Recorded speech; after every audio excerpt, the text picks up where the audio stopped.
Halo, kami PT Sudirman dan kami hadir untuk membawa solusi untuk mengatasi permasalahan lingkungan yang sedang terjadi di bumi ini melalui aplikasi bernama Kita Sebumi. Karena kita sebumi, kita peduli. Terciptanya aplikasi ini tidak akan bisa terjadi tanpa adanya rekan-rekan tim yang hebat. Bisa di next? Kami PT Sudirman terdiri dari 12 orang yang terdiri dari Dinda Rizky sebagai manajer, Kansa Alzena sebagai Public Relation, Graciela sebagai Finance, Arneta Mutia sebagai Marketing, Kivi sebagai Advertising, Hasbi sebagai Administration, Fahri sebagai Operational, Ibrahim sebagai Personalia, Kurtubi sebagai Cooperation, Aiko sebagai Controlling, Dia sebagai IT Manager, dan Syafika sebagai Creativity. Apa sih Kita Sebumi? Kita Sebumi adalah platform untuk membantu mengurangi permasalahan-permasalahan lingkungan yang ada saat ini.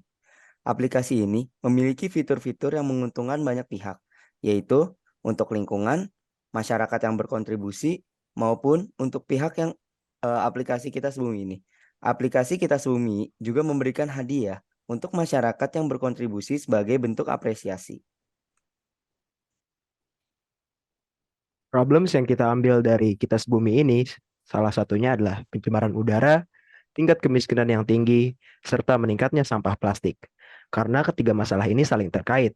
Tingkat kemiskinan yang tinggi dapat menyulitkan akses masyarakat terhadap pendidikan dan informasi tentang dampak pencemaran udara dan masalah plastik. Selain itu, pencemaran udara dan masalah plastik dapat memengaruhi kesehatan dan lingkungan masyarakat yang mungkin sudah menghadapi kondisi ekonomi yang sulit.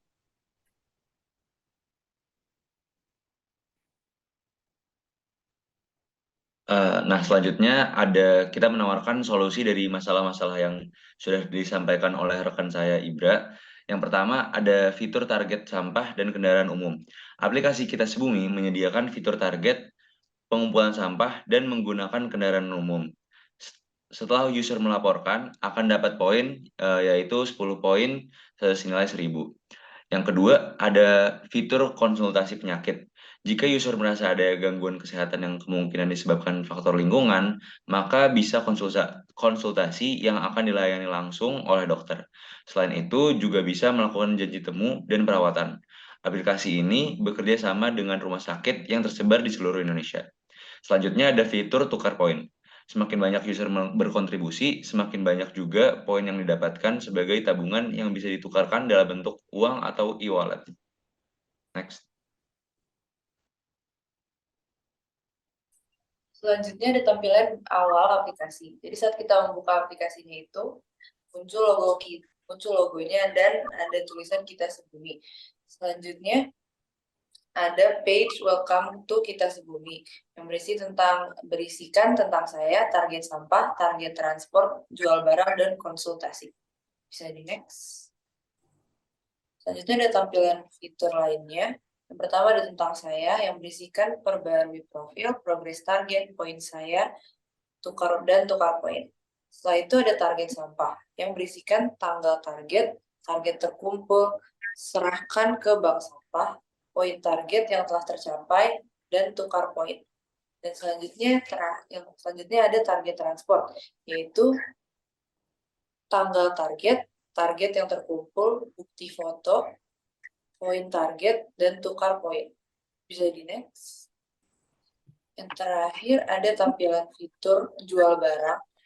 Yang pertama ada barang yang telah terjual, terus pemasukan dari penjualan barang. Selain itu ada poin penjualan, dan terakhir bisa tukar poin.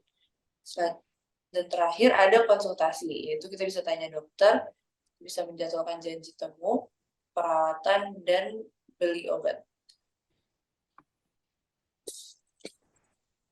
Nah, selanjutnya adalah bisnis model.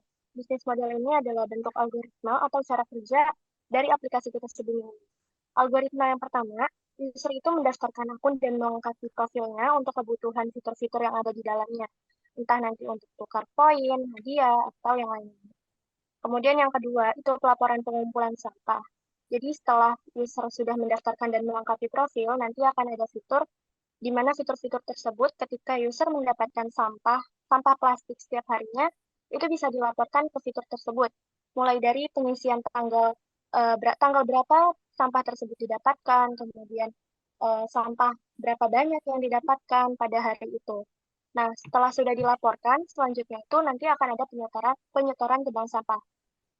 Nah, karena aplikasi Kita Sebumi ini sudah bekerja sama dengan seluruh bank sampah yang tersebar di Indonesia, jadi dari pelaporan pengumpulan sampah itu nanti masuk ke penyetorannya, jadi user bisa menyetorkan sampah-sampah yang terkumpul itu ke bank sampah terdekat dari user.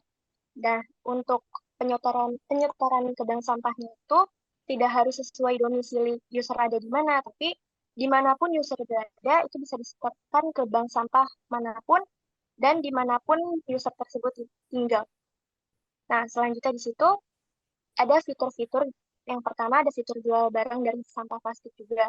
Nah, fitur jual barang selain fitur pengumpulan sampah dan juga kendaraan umum itu ada fitur jual barang, di mana setelah sampah plastik yang terkumpul itu jadi ada dua opsi, entah bisa sesuai user mau disetorkan ke bank sampah atau dari sampah-sampah tersebut diolah dan digunakan kembali menjadi sebuah kerajinan atau barang-barang yang bisa dijual.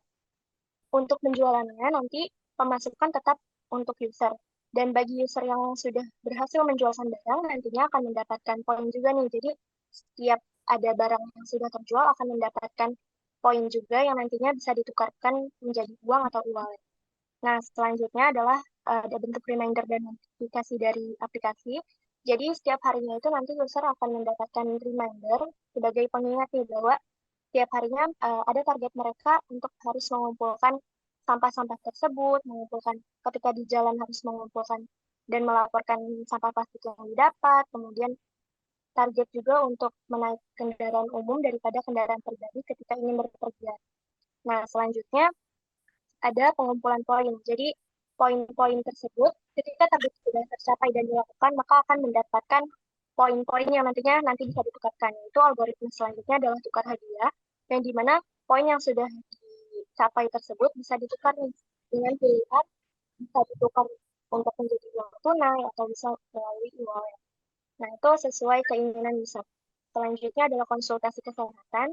Jadi untuk konsultasi kesehatan itu langsung ditangani pelayanannya oleh dokter. Bisa konsultasi mengenai penyakit yang dirasakan, misalnya penyakit-penyakit yang berhubungan dengan faktor lingkungan, itu dikonsultasikan apakah sakit flu atau penyakit-penyakit yang lain yang berhubungan dengan faktor lingkungan tersebut.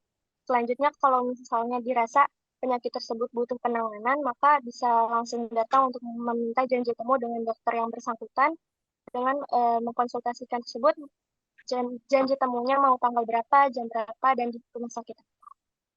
Gitu. Next, boleh dilanjut. Nah, lalu selanjutnya di sini itu ada impact dari bisnis kami sendiri. Yang pertama itu bagi lingkungan, membantu mengurangi meningkatnya sampah plastik, karena kami juga melakukan program daur ulang. Yang kedua itu membantu mengurangi pencemaran udara akibat asap kendaraan, karena di sini kita monitoring kualitas udara di tempat kita. Lalu yang kedua, ini ada manfaat bagi usernya sendiri. Yang pertama itu menciptakan lapangan pekerjaan, terutama bagi pelaku UMKM, karena tadi sampah-sampah yang sudah dikumpulkan bisa dijual kembali. Lalu mengurangi tingkat kemiskinan karena dapat penghasilan, sesuai dengan poin pertama tadi, dan mengapresiasi user karena telah berkontribusi dan bertambah untuk lingkungan. Dan poin ketiga ini dapat ditukarkan dengan hadiah tentunya dari aplikasi. Lalu yang ketiga itu ada bagi masyarakat. Itu memberikan semangat agar lebih concern terhadap lingkungan, serta meningkatkan kesadaran pentingnya menabung di masa kini. Next. Selanjutnya ada 4 aspek segmentasi pasar yang kami perhatikan, yaitu yang pertama ada demografi. Demografinya itu untuk usia produktif, khususnya yang lebih dominan untuk memakai gadget di umur 15 tahun hingga 64 tahun. Lalu pada aspek ekonomi, yaitu yang berpenghasilan di bawah UMR dan UMP, masyarakat yang berpenghasilan tidak tetap, salah satunya para job seeker dan masyarakat yang tidak memiliki biaya untuk pengobatan. Lalu kesehatan, yaitu masyarakat yang mengalami gangguan kondisi kesehatan yang mungkin disebabkan karena adanya faktor lingkungan, misalnya sakit flu. Karena kita ketahui kalau misalnya masyarakat yang tinggal di lingkungan yang kumuh, mereka sering terkena penyakit karena faktor lingkungan. Oleh karena itu, Di sini kami juga membantu agar masyarakat dapat mendapat pengobatan yang baik. Lalu juga di aspek psikologi, jadi untuk individu masyarakat yang kurang aware akan isu-isu lingkungan dan cenderung apatis terhadap permasalahan lingkungan, juga kami akan bisa menyadarkan masyarakat dengan adanya aplikasi kami ini. Nah, selanjutnya siapa aja sih yang menjadi target pasar dari kita sebumi ini, yaitu masyarakat berusia produktif, berusia 15 sampai 64 tahun. Nah, masyarakat produktif apa aja sih yang menjadi target pasar? Yang pertama yaitu masyarakat yang masih kurang peduli dengan isu lingkungan di sekitar, dan yang terakhir yaitu masyarakat yang memiliki penghasilan di bawah gaji UMR, khususnya masyarakat yang mengalami gangguan kesehatan karena faktor lingkungan dan sulit untuk melakukan pengobatan. Next. Oke, selanjutnya marketing strategi dan revenue stream. Jadi kita punya 3 cara untuk memperkenalkan aplikasi kita, yaitu dengan cara online, offline, maupun pemasangan iklan. Untuk online sendiri, kita akan melakukan promosi lewat berbagai media sosial seperti Instagram, TikTok, website, dan melalui influencer. Dengan cara memperkenalkan fitur, benefit, dan memposting testimoni dari aplikasi kita. Untuk offline sendiri, kita akan melakukan sosialisasi di berbagai event seperti open sponsorship, partnership, dan tenan. Dan untuk pemasangan iklan, kita akan melakukannya di jalan besar dalam bentuk baliho maupun korporasi yang mendukung aplikasi kita. Next.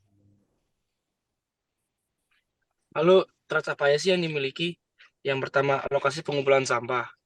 Lokasi pengumpulan sampah yang tidak banyak tersebar di beberapa wilayah sehingga masyarakat kesulitan menjangkau. Lalu yang kedua, masyarakat yang masih kurang peduli. Meskipun aplikasi kita sebumi udah berjalan, tapi jika masyarakat masih ada yang kurang peduli terhadap lingkungan, maka akan menjadi ancaman untuk meningkatnya penggunaan aplikasi ini.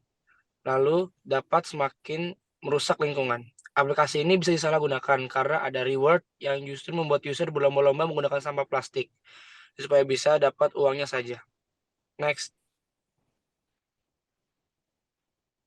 Oke, selanjutnya kami akan menganalisis kompetitor. Sebenarnya banyak sekali kompetitor dari aplikasi kami, namun kami akan membahas 3 di antaranya, yaitu yang pertama adalah aplikasi Duitin. Secara sederhana, aplikasi ini memudahkan pengelolaan sampah daur ulang menggunakan fasilitas penjemputan oleh picker. Di sisi lain, Duitin juga sebagai sebuah gerakan untuk memilah, mengumpulkan, serta mengolah sampah sehingga bisa mendapatkan kehidupan kedua melalui proses daur ulang. Di mana aplikasi daur ulang dari Duitin ini pengguna bisa mengumpulkan koin sebagai bentuk reward yang didapatkan. Koin yang telah terkumpul dapat dibelanjakan untuk membeli pulsa, paket data, atau bisa menarik sebagai uang tunai. Yang kedua adalah Waste for Change. Waste for Change adalah kewirausahaan sosial yang memberikan solusi terhadap permasalahan sampah. Perusahaan pengolahan sampah ini memiliki misi mengurangi sampah yang berakhir di TPA. 4 inti usaha Waste for Change antara lain consult, campaign, collect, dan create. Kewirausahaan ini sudah berdiri lama sejak 2014 dan sudah tersebar di 17 kota, sehingga masyarakat sudah banyak yang mengetahui dan lebih mudah dijangkau secara langsung. Kompetitor yang ketiga adalah aplikasi IQR Air Visual. IQR Air Visual adalah salah satu aplikasi cek udara paling populer dalam ranah global. Pasalnya, kita bisa mendapatkan data kualitas udara lebih dari 10.000 kota di seluruh dunia. Aplikasi yang menyediakan data polusi udara yang telah lewat secara real-time, bahkan prediksi polusi udara dan cuaca dalam 7 hari mendatang. Aplikasi ini juga menyediakan informasi tentang dampak kualitas udara terhadap kesehatan manusia, sehingga pengguna dapat menghindari zona tertentu dan mempertahankan kualitas kesehatan di setiap harinya. Jadi dari 3 aplikasi tadi sangat memberi ancaman bagi kami untuk meluncurkan platform kita sebumi ini.